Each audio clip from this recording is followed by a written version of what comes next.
Hello, അപ്പം നമുക്കിന്നൊരു simple noodles recipe നോക്കിയാലോ? നമുക്ക് സൂപ്പർ മാർക്കറ്റിൽ നിന്ന് കിട്ടുന്ന ഏത് ന്യൂഡിൽസ് വേണമെങ്കിലും നമുക്കിതിന് വേണ്ടി യൂസ് ചെയ്യാം. അപ്പോൾ ആദ്യം തന്നെ നമ്മൾ ന്യൂഡിൽസ് ഒന്ന് വേവിക്കാൻ വേണ്ടി വെക്കണം. അതിന് വേണ്ടിയിട്ട് ആവശ്യത്തിനുള്ള വെള്ളം നമ്മളൊരു പാത്രത്തിലെടുത്തതിന് ശേഷം അതിലേക്ക് ന്യൂഡിൽസ് ആഡ് ചെയ്യുക. പിന്നെ ആവശ്യത്തിനുള്ള ഉപ്പും പിന്നെ ന്യൂഡിൽസ് ഒട്ടിപ്പിടിക്കാതിരിക്കാൻ വേണ്ടിയിട്ട് പാകത്തിന് എണ്ണയും കൂടി നമ്മളൊന്ന് ലേശം അതിലേക്ക് ആഡ് ചെയ്ത് കൊടുക്കുക. അതിനുശേഷം നമ്മളിത് നല്ല ഫ്ലെയിമിൽ തന്നെ വേവിച്ചെടുക്കുക.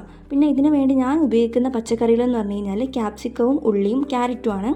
ക്യാപ്സിക്കം തന്നെ നമുക്കറിയാം മഞ്ഞ, പച്ച, ചുവപ്പ് എല്ലാം ഉണ്ട്. അപ്പോൾ നമുക്ക് എത്ര വേണമെങ്കിലും ക്യാപ്സിക്കം ആഡ് ചെയ്യാം. എൻ്റെ കയ്യിലിപ്പം പച്ച മാത്രമേ ഉണ്ടായിരുന്നുള്ളൂ, അതുകൊണ്ട് ഞാൻ പച്ച ക്യാപ്സിക്കം മാത്രമാണ് ആഡ് ചെയ്തിട്ടുള്ളത്. ഉള്ളിയും ക്യാരറ്റും നന്നായിട്ട് ചോപ്പറിലിട്ടതിന് ശേഷം ചോപ്പ് ചെയ്തെടുക്കുക. ക്യാപ്സിക്കം നമുക്ക് വേണ്ട, നമുക്ക് ഏത് രീതിയിലാണ് ക്യാപ്സിക്കം, നീളത്തിലാണോ അല്ല ചെറിയ കുനുകുനാണെങ്കിൽ നമുക്ക് നമ്മുടെ കൺവീനിയൻസിനനുസരിച്ചിട്ട് അത് നമുക്ക് മുറിച്ചെടുക്കാം. അതിനുശേഷം എല്ലാം മുറിച്ച് മാറ്റി വെക്കുക. അപ്പോഴേക്കും നമ്മുടെ ന്യൂഡിൽസ് വെന്തിട്ടുണ്ടാവും. ആ വെന്ത ന്യൂഡിൽസ് നമ്മൾ എന്ത് ചെയ്യണമെന്ന് വെച്ച് കഴിഞ്ഞാൽ ആ പാത്രത്തിൽ നിന്ന് വേറൊരു പാത്രത്തിൽ കുറച്ച് തണിഞ്ഞ വെള്ളം എടുത്തതിന് ശേഷം അതിലേക്ക് മാറ്റി വെക്കുക. കുറച്ച് സമയം അത് അങ്ങനെ തന്നെ വെക്കണം. അത് തണിഞ്ഞ് വരണം. നമുക്ക് ഇതിലേക്ക് ആഡ് ചെയ്യുമ്പോഴത്തേക്ക് അതൊരു തണിഞ്ഞ പരുവത്തിലേക്ക് കിട്ടണം. അതിന് വേണ്ടിയിട്ടാണ് നമ്മൾ ഈ തണുത്ത വെള്ളത്തിലേക്ക് ന്യൂഡിൽസിനെ മാറ്റുന്നത്. അങ്ങനെ വെച്ചതിന് ശേഷം പിന്നീട് നമുക്ക് മസാലക്കുള്ള പരിപാടിയാണ് തുടങ്ങേണ്ടത്. അതിന് വേണ്ടി ആദ്യം പാൻ ചൂടാകാൻ വെച്ച് അതിലേക്ക് ലേശ എണ്ണ ഒഴിച്ചതിന് ശേഷം നമ്മൾ നേരത്തെ മുറിച്ച് വെച്ചിട്ടുള്ള പച്ചക്കറികൾ ഓരോന്നായിട്ട് ആഡ് ചെയ്യുക. ക്യാരറ്റും ഉള്ളിയും ക്യാപ്സിക്കവും ആഡ് ചെയ്ത് കൊടുക്കുക.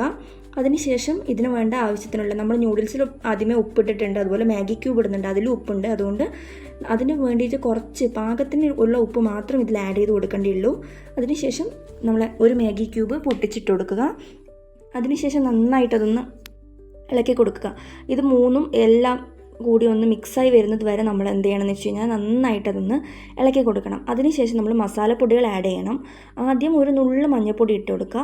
പിന്നെ നമ്മുടെ ആവശ്യത്തിന് എത്രയാണോ മുളക് പൊടി എന്ന് വെച്ച് കഴിഞ്ഞാൽ ആ മുളക് പൊടിയും കൂടി അതിലേക്കൊന്ന് ഇട്ട് കൊടുക്കുക.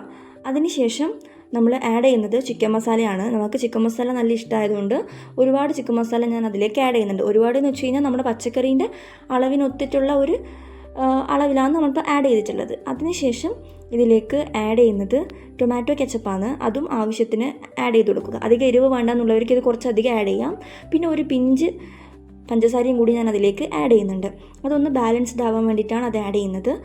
അതിനുശേഷം നമ്മൾ നേരത്തെ വേവിച്ച് മാറ്റി വെച്ചിട്ട് ഉണ്ടായിരുന്ന ന്യൂഡിൽസിനെ ഒന്ന് ഊറ്റിയെടുത്തതിന് ശേഷം ഈ മസാലയിലേക്ക് ആഡ് ചെയ്ത് കൊടുക്കുക.